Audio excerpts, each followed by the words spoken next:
നല്ല രീതിക്ക് ഇങ്ങനെ പ്രസ്. ഹായ് ഗായ്സ്, നമസ്കാരം.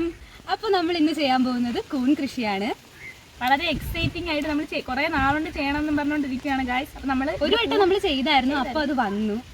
അപ്പോൾ ആ ഒരു കോൺഫിഡൻസിലാണ് നമ്മളിപ്പോൾ രണ്ടാമത് കുറച്ചുകൂടെ വലുതായിട്ട് ചെയ്യാമെന്ന് വിചാരിച്ച് കുറേ സാധനങ്ങളൊക്കെ വെച്ചിട്ടുണ്ട്. 2 വൈക്കോല്, പിന്നെ കൂണിന്റെ വിത്ത്, അത് വളരാനുള്ള ബാഗ് ഒരു ബെഡ് പോലെ ആവശ്യമുള്ളത്. മാസം നമ്മൾ ഇതിനുവേണ്ടി സ്റ്റഡി ചെയ്തിട്ടാണ് ഗായ്സ്. ഒരു മാസം നമ്മൾ കഴിഞ്ഞ ജനുവരിയിലാണ് ഇത് തുടങ്ങി നമ്മൾ ഒരു 2 ബെഡ് കെട്ടി അതിൽ ഒരെണ്ണം വന്നു. ഒരു മാസം കഴിഞ്ഞിട്ടാണ് വന്നത്. അതിനൊരു മിസ്റ്റേക്ക് പറ്റി.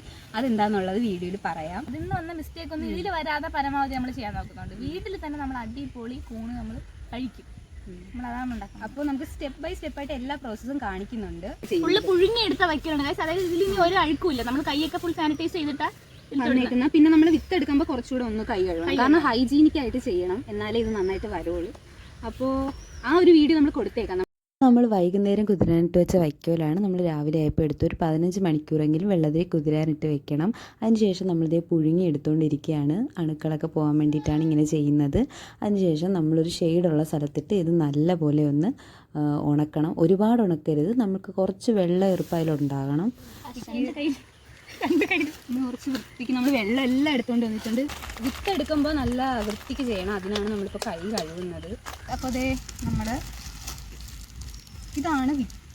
ഇത് നമ്മള് ഇവിടെ വീടിന്റെ അടുത്തുനിന്ന് മേടിച്ച വിത്താണ്. പക്ഷെ ഇത് കണ്ടാ ചീത്തായ പോലെ സ്മെല്ലണൊക്കെ ഉണ്ടാ. ഇതാണ് കൂണിന്റെ വിത്ത്. ഇതാണ് വിത്ത്. ഇത് വിത്തല്ല. അത് കുഴപ്പമില്ല. ക്യാമറാമാൻ അവിടെ ഇരുന്ന് അന്തം വിട്ട് കാര്യം ചോദിക്കുന്നു. ക്യാമറ എന്നൊക്കെ ചോദിച്ചോണ്ടിരിക്കുന്നു. നമ്മൾ ഒരു വട്ടം ചെയ്തതാണ് ഗായ്സ്. ഇതാണ് നമ്മൾ ആദ്യം ഫ്ലോപ്പ് വീഡിയോ എന്ന് പറഞ്ഞില്ല. അതിൽ ഒരു വട്ടം നമ്മൾ ചെയ്ത് 1 മാസം കഴിഞ്ഞിട്ടാണ് വിളവ് വന്നത്. അപ്പൊ ആ വിളവ് വന്നതില് ഒരു വട്ടം വന്നിട്ട് പിന്നെ ആ കൂട് ചീത്തായിപ്പോയി. അതെന്താണെന്ന് നമുക്കറിയില്ല. അത് നമ്മൾ ചീത്തായിപ്പോയി. നമുക്ക് പറ്റിയൊരു മിസ്റ്റേക്ക് എന്ന് പറഞ്ഞില്ലേ, അത് ഈ വക്കിയോട് നമ്മൾ പുഴുങ്ങിയിട്ട് ഒരുപാട് ഉണക്കി കഴിഞ്ഞിട്ടാണ് നമ്മൾ എടുത്തത്. പക്ഷേ അത്ര ഉണക്കാൻ പാടില്ല. കുറച്ച് വെള്ളം ഈർപ്പം വേണമായിരുന്നു. ഇതിലിപ്പോൾ കറക്റ്റാണ്. ഇതിൽ കറക്റ്റ്. നമ്മൾ കൃഷിഭവനിലൊക്കെ പോയി തിരക്കി പഠിച്ചിട്ടാണ് ഗൈസ് നമ്മൾ ഇതിലേക്ക് വന്നത്. ഇത് ഒരു വിധാക്കി എടുത്തു. ഇനി എന്താണ് നമ്മൾ ഇനി ബെഡ് കെട്ടാം. അടുത്ത സ്റ്റെപ്പ് ബെഡ് കെട്ടുന്നതാണ്. നമ്മുടെ ബെഡ് റബ്ബർ നമ്മൾ ഇതിൻ്റെ മൂട്ടിൽ കെട്ടി വെക്കണം. തിരിച്ചല്ല ഇടുന്നു. ഇതുപോലെ നമ്മൾ ഇങ്ങനെ നല്ല ടൈറ്റായിട്ട് കെട്ടി നല്ല കാറ്റുണ്ട് ഇവിടെ ഇരുന്നപ്പോൾ അല്ലേ. നല്ല കാറ്റ്. ഇരിക്കാം. നീ ഇവിടെ തന്നെ ഇവിടെ ഒരു വീട് ഇവിടെ കെട്ടി നമ്മൾ ഇവിടെ അങ്ങ് താമസം ആക്കിയാലോ എന്ന് വിചാരിക്കുക. അപ്പൊ ശരി ഗായ്സ്,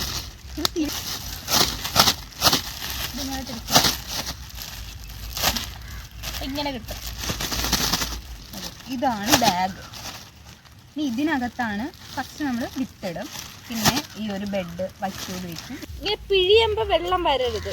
ആ ഒരു പരിവോട് ഇതിന്റെ ഇങ്ങനെ പിഴിയുമ്പോ ഇതിൽ വെള്ളം വരാൻ പാടില്ല. നമ്മൾ ഈ ഒരു മഷ്റൂമിന്റെ വിത്തിടാം. അതിലൊരു വിധം നല്ലപോലെ വിത്തിട്ടിട്ട് ഒരു പിടി എടുത്തിട്ട് അത്ര മതിയല്ലേ. കുറച്ച് ഇതാണ്. അപ്പോൾ ബെഡ് കണ്ടോ, ഇതേപോലെ റൗണ്ട് ആയിട്ട് ചുറ്റി വെക്കണം. ഇനി ഇതിനകത്തേക്ക് ഇട്ടു ഇങ്ങനെ മെടഞ്ഞ് ഓരോരോ ഇത് കണ്ടോ, ഒരു ലെയർ ഇതിന് ഇതിന്റെ അകത്തോട്ടാക്കണം. ഇങ്ങനെ, അതായത് നന്നായിട്ടൊന്ന് പ്രസ് ചെയ്ത് കൊടുക്കണം.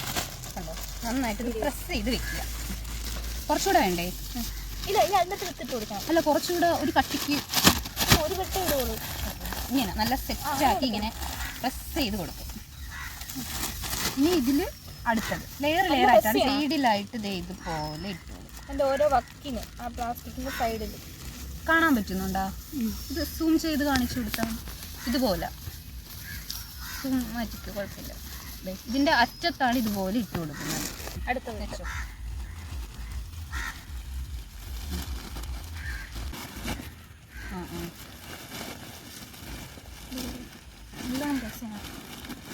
അടുത്ത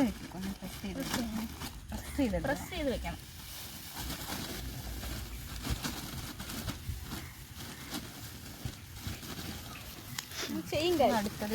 അടുത്തത് വീണ്ടും ഇതുപോലെ.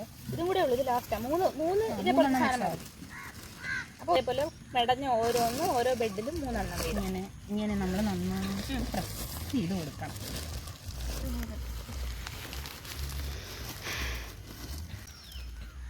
ഇനി ലാസ്റ്റ് ലെയറാണ് ഇത് മുകളിലിടും. ബാക്കിയെല്ലാം നമ്മൾ സൈഡിലാണ് ഇട്ട് കൊടുക്കും. കുറച്ച് മേലെ ലാസ്റ്റ് എല്ലാം നല്ല രീതിക്ക് ഇങ്ങനെ പ്രസ് ചെയ്ത് റബ്ബർ ഇട്ട് നല്ല ഇത് ബെഡ് കെട്ടണ വീഡിയോ എടുത്താൽ മതിയല്ലോ. ബാക്കിയെല്ലാം ഈ ഒരു ബെഡ് കെട്ടുന്ന മാത്രമേ നമ്മൾ കാണിച്ചു തരണുള്ളൂ. ബാക്കിയെല്ലാം നമ്മൾ മനസ്സിലായില്ലേ ഇത് എങ്ങനെയാണ് ചെയ്യേണ്ടതെന്നുള്ളത്. നമ്മൾ തയ്യാറാക്കിയ ബെഡുകൾ ദേ ഹോളിട്ട് കൊടുത്തതിന് ശേഷം 15 ദിവസം ഒരു ഇരുട്ട് മുറിയിൽ വെക്കണം. അതിന് ശേഷം ദേ ഇതുപോലെ നമ്മൾ വരഞ്ഞു കൊടുക്കണം. നല്ല രീതിക്കൊന്ന് എല്ലായിടത്തും വരഞ്ഞു കൊടുക്കണം. അതിൽ നിന്നാണ് നമുക്ക് മുട്ടകൾ വരേണ്ടത്. അതിനുശേഷം ഒരു ദിവസം കഴിഞ്ഞിട്ടാണ് ദേ ഈ ഒരു സ്പ്രേ ബോട്ടിൽ യൂസ് ചെയ്ത് സ്പ്രേ ചെയ്ത് കൊടുക്കുന്നത്. ഒറ്റൊരു ദിവസം കഴിഞ്ഞപ്പോൾ തന്നെ ദേ മുട്ടകൾ വന്നിട്ടുണ്ട്. അപ്പോൾ കാണുമ്പോൾ തന്നെ നമുക്ക് ഒരുപാട് സന്തോഷം തോന്നി. അത് കഴിഞ്ഞിട്ട് ദേ 2 ദിവസം കഴിഞ്ഞപ്പോൾ ഇത്രയും മഷ്റൂംസുകളും വന്നു. അപ്പോൾ കണ്ടപ്പോൾ തന്നെ ഒരുപാട് സന്തോഷമായി. കാരണം നമ്മൾ ചെയ്ത ഒരു സംഭവം നമുക്ക് റിസൾട്ട് കിട്ടുമ്പോൾ ഒരുപാട് സന്തോഷമല്ലേ. ആ ഒരു സന്തോഷമാണ് ഇപ്പോൾ ഉണ്ടായത്. അപ്പോൾ ഞാൻ വൈകിപ്പിച്ചില്ല. അപ്പോൾ തന്നെ ഞാനത് എടുത്തിട്ടുണ്ടായിരുന്നു. അതായത് നമ്മൾ ഇത്രയും ഒന്നും വെച്ചേക്കണ്ടായിരുന്നു. ഒരു ദിവസം മുന്നേ എടുക്കണമായിരുന്നു. കുഴപ്പമില്ല, എന്നാലും നമ്മൾ എടുത്തു. അത് കഴിഞ്ഞ് ഞാൻ ചന്തുവിനെ വിളിച്ചു പറഞ്ഞു. അവൾക്കും ഒരുപാട് സന്തോഷമായി. അവൾ പിറ്റേന്ന് തന്നെ വന്നിട്ട് അവൾ ഒരെണ്ണം പറിച്ചെടുത്തിട്ടുണ്ടായിരുന്നു. ദേ നമ്മൾ വെച്ച കൂൺ വന്നു. ദേ നമ്മൾ 2 എണ്ണം എടുത്തിട്ടുണ്ട്. ഭയങ്കര എക്സൈറ്റഡ് ആയിരുന്നു ഇത് വന്നപ്പോൾ. നമ്മൾ 20 ദിവസം ഇനി ഇതിന്ന് തന്നെ ഈ ബെഡിൽ നിന്ന് തന്നെ ഇനി ഒരു 2 മാസം കൂടി നമുക്ക് വിളവെടുക്കാൻ പറ്റും. ഇതിപ്പോ ആദ്യത്തെ വിളവാണ്. ഫസ്റ്റ് നമ്മുടെ ഇനി ഇത് വെച്ച് കറി ഉണ്ടാക്കണം. കറി ഉണ്ടാക്കുന്ന വീഡിയോ നമ്മൾ അപ്ലോഡ് ചെയ്യുന്നതാണ് ഗൈസ്. കറി നമ്മളല്ല ഉണ്ടാക്കുന്നത്, അമ്മയാണ് ഉണ്ടാക്കുന്നത്. ഗൈസ് നമ്മൾ ഒരുപാട് നാളത്തെ ശ്രമത്തിനൊക്കെ ഒടുവിൽ നമ്മൾ സക്സസ് ആയൊരു സംഭവമാണ്. അപ്പോൾ ഇതുപോലത്തെ വീഡിയോസ് ഒക്കെ നിങ്ങൾക്ക് ഇഷ്ടമുണ്ടെങ്കിൽ ഇനിയും നമ്മുടെ ചാനൽ സബ്സ്ക്രൈബ് ചെയ്യണം, ലൈക്ക് ചെയ്യുക, കമന്റ് ചെയ്യുക. നിങ്ങൾ എല്ലാവരും ഈ വീഡിയോ എല്ലാവരിലേക്കും എത്തിക്കുക, ഷെയർ ചെയ്യുക. അപ്പൊ ഇത്രേ ഉള്ളൂ. Bye bye.